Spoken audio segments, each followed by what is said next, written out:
Добро утро. Алфа анализа. Денешен мој гостин е Ивон Величковски. Ивон, добро утро. Чао. Добре дојде во студиото на Алфа.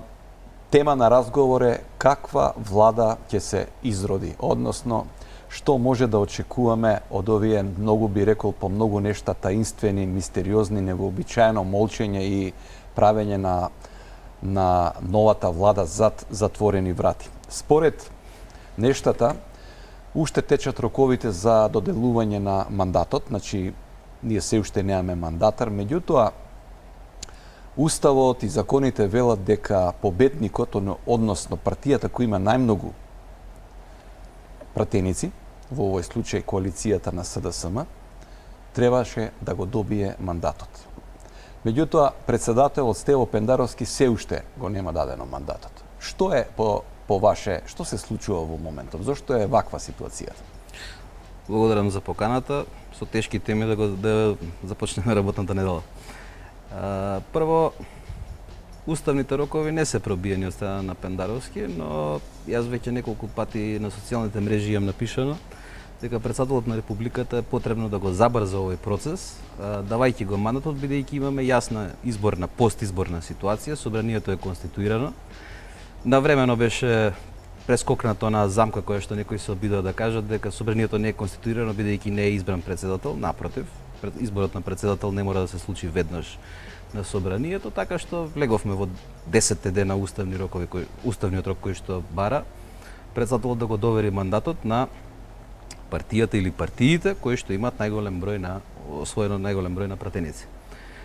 Сметам дека председателот на Републиката можеби некоректно би рекол, му овозможува екстра период на потенцијалниот мандатар на господинот Заев за да дојде да има уште 10 дена практично на тој начин екстра време за преговарање со потенцијалните партнери, како што забележуваме списокот не е затворен на партнери или на оние кои што не би сакале да бидат партнери и веројатно тука е тоа играње или ставање во функција на председателот на Републиката да се дефинираат потенцијалната листа на партии и пратеници кои што би учествувале во тоа мнозинство.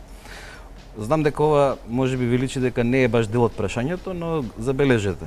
Внатре имате листа на партии која што би одела во коалицијата доколку некоја друга партија не е во таа коалиција. И тука се дали односите БЕС со Алтернатива, дали ДПА со Алијанса, дали ДУИ со не знам оваа партија, онаа партија.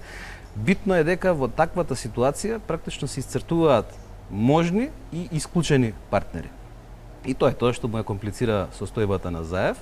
Тоа е првата работа. Второ, внатрешните состојби во СДСМ покажуваат со сите овие имиња кои што се лицитираат за најразлични функции, покажуваат дека постои, хајде да речеме, најблаго разногласие околу тоа дали Заев ќе биде мандатарот на СДСМ или не. Забележете го оној разговор што го има во петокот, ако не се лажам, секретарите на СДСМ и на ДУИ, кој потоа самиот Заев излезе да ги демантира. И се на се станува многу покомплицирано од очекувано. Да, затоа што и самиот Заев кажа дека ништо не е готово, иако некој рекува дека веќе е готово, дека коалицијата СДСМ и ДУИ е готова. Самиот Заев, мислам, вчера кажа дека нема договор со. Затоа мислам дека е потребно председателот на Републиката што поскоро да го даде мандатот за да може да започнат уставните рокови од оние 20 дена во кои мандатарот врз основа на програма, врз основа на мнозинство, го дефинира тоа мнозинство, го доставува списокот на кандидати за неговиот кабинет, или успева, или не успева да обезбеди мнозинство. Тоа е првата работа. Второ, ние имаме потреба од брзо доаѓање до влада, до политичка влада, и тоа е сигурно дека владата ќе биде политичка, дека нема да има ние широки, експертски и слични влади. Тоа е првиот успех, за сега евентуално да кажеме единствен успех од изборните резултати, затоа што политичката влада лоцира јасна одговорност. Второ, смешно е да ние одиме на избори како што отидовме брзо заради корона криза, заради економски предизвици, заради потенцијална здравствена криза, втор бран, трет бран, корона криза, пикови и слично, и одеднаш потоа ги гледате дел политичари отидоа на одмор, па друг дел сега не може да се, како да кажам, да водат забрзани преговори. Мислам дека председателот на Републиката тука мора да даде импулс и мора да овозможи брзо да дојдеме до влада која што ќе започне со спроведување мерки.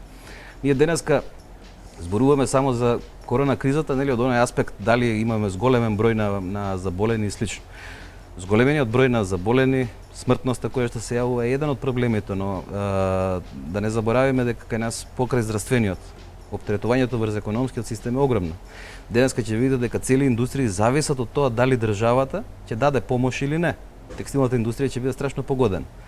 Ударот со струјата, оние протести кои што ги имавме во петокот, ако не се лажам, беа одличен повод да се види дека граѓаните се и тоа како засегнати од зголемувањето на струјата. Трето, денеска сме на 20 на дена пред почетокот на училишната година, никој не знае дали децата ќе одат на училиште, нема да одат на училиште, онлайн настава и слично. Значи политичарите мора да разберат дека политиката е одговорност.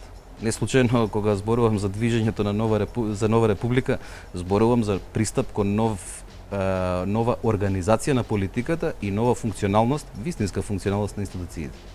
Да, меѓутоа да се вратам уште еднаш малку да го прочепкаме ова прашање околу мандатов и роковите. Имам печаток дека има некоја доза на конспиративност. Ситуацијата е јасна. Мандатот требаше да му се додели на Заев, како или на СДСМ, затоа што има мнозинство, меѓутоа од друга страна имам печаток дека најверојатно имало и телефонски разговори и консултации на линија председател на државата, Стево Пендаровски, веројатно со лидерите на главните политички партии кои би можеле да формираат влада. Не случајно ги гледавме и нели сликите од состанокот меѓу лидерот на ВМРО ДПМН Христијан Мицковски, лидерот на ДУИ Али Ахмети. Можно е ли да има задкулисни вакви игри кои се сосема нејасни? Задкулисни игри сосема е можно да има. Дури искрено речено би ме изненадило да ги нема, бидејќи станува збор за правење влада, а не за правење управен одбор на, не знам, некоја невладина организација. Но тука да го одвоиме прашањето, двата дела од прашањето или двата слоја од прашањето. Прво, кој е победник? Веднаш по изборите, практично самата ДУИ, која е вистински победник на изборите, победија сите, самата ДУИ кажа дека има изедначена стартна позиција во односите кон СДСМ и кон ВМРО ДПМН. Бидејќи ако ги соберете бројките, практично се некаде 46-46 практична стартна позиција на двата потенцијални мандатари. Втора работа е што во овој момент забележувам помала иницијатива на ВМРО ДПМН во потенцијалот на правење или во активностите за правење мнозинство, што лично сметам дека не е баш најоправдано, напротив. Мислам дека неопходноста да се покаже интерес и да се пројави иницијатива за правење влада, како што СДСМ го направи, треба и ВМРО поактивно да го истакне. Трето, сметам дека мора да се помират двете големи политички партии кои што доминираат кај македонскиот електорат, а тоа е дека каква кампања водеа, такви резултати добиваат. Именно игнорирањето на сите потенцијални соочувања со кандидатот за премиер номиниран од ДУИ, со нивниот шпиц кандидат, практично доведе до тоа да оние кои што беа игнорирани денеска викаат: "Епа дечки, не можете да не игнорирате повеќе." Затоа мислам дека компликациите допрва ќе следуваат, иако на крај кога ќе се дојде до тоа мнозинство се ќе изгледа дека било многу лесно и едноставно. Инаку консултации на председателот на Републиката телефонски, како што велите, се сосема нормални, логични, но во таа ситуација мора да се знае и дека постои рок и постои фактичка состојба која тие рокови има за цел или има потреба да ги забрза или не. Набројав 3 аспекта, само 3 практични дневни аспекти зашто ни е потребно брза влада. Да, добро. Ако тоа председателот на Републиката не му е доволно на Заев да не може овој пат да направи влада со ДУИ.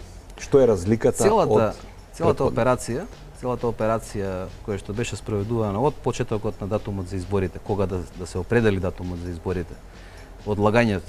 Значи ние забораваме дека самите предвремени избори беа заради неуспехот да добиеме датум за преговори минатата година. Потоа имавме 8 април како дизајниран датум. Потоа имавме широка како техничка влада која се гледа дека не функционира и таа е основата зошто нас веќе не треба да ни се повтара експертска влада. Потоа имавме една цела операција, де ќе биде крај на јуни, 21 јуни, 5 јули. На крај завршивме со 15 јули. Значи, тоа беше една операција во која што влијанието на Заев практично беше исцртувано дека се намалува. И таа операција беше на Мицковски, Ахмети и на СДСМ. И ова не го кажувам случајно, и онаа дефиниција дека СДСМ може да прави влада, Заев тешко. ВМРО не може да прави влада ДПМН, Мицковски може. Тоа се тие дефиниции кои што покажуваат каде заглавија или каде имаат предности партиите и лидерите. Кај СДСМ практично се покажува дека нивниот мандатар е проблем.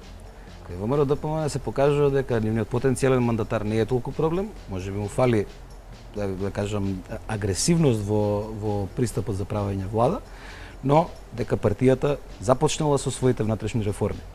Во делот на ДУИ, Алијансата и така натаму добивме резултати во кои што се покажува дека во кампусот на гласачите албанци има многу поголема динамика од што во кампусот на кај гласачите на Да, јас се согласувам дека на некој начин можеби не е победник математички гледано по освоени мандати, ДУИ, меѓутоа еве ја има златната акција во една компанија и во моментов има добра позиција и добра преговарачка позиција, меѓутоа еве да го подвлечеме повикот на лидерот нели Али Ахмети од вчера, во која вели ајде уште еднаш да се обединиме како што беше во 2001 година, кога македонците истакнаа бело знаме и да се обединиме повторно.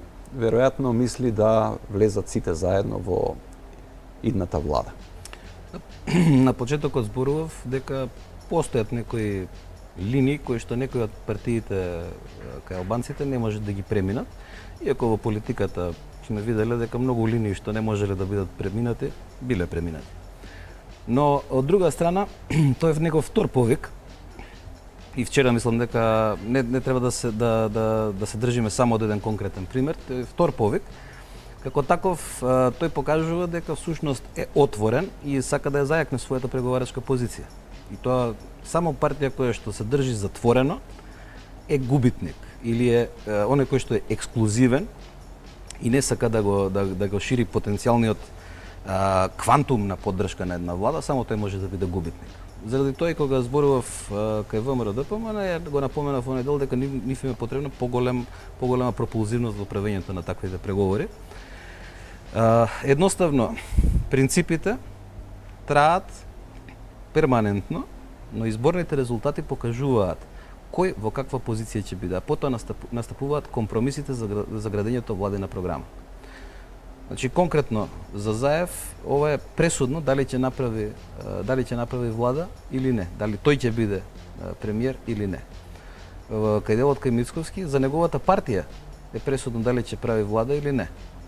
Доколку не, таму се можни доста проблеми. Забележуваме веќе оние кои што би ги начекувале таквите моменти. Впрочем, тие се отворени сојузници со Заев денеска и македонската јавност. Да, познати се внатрешните битки за тронот во ВМРО ДПМН. Што се случува? Имаме ли некои податоци? Не знам дали станува збор за битка за тронот или станува збор за задржување на привилегии со поддршка на било која власт, која што само ќе овозможи тендерите да си врват, а кучињата да си ладат. А што се случува во СДСМ? Има ли такви Па очигледно и од овие имиња сите кои што се лицитираат за различни позиции, очигледно е и дека внатрешните состојби во таа партија заликуваат барем на тоа дека постои судир меѓу заевизам и СДСМ. И тука е затоа Шекеринска ја форсираат секако информацијата, односно дека ќе оди во Америка како амбасадор. Мислам дека тоа се шпекулации, не знам, навистина не знам, ниту сум пак упатен во такво нешто.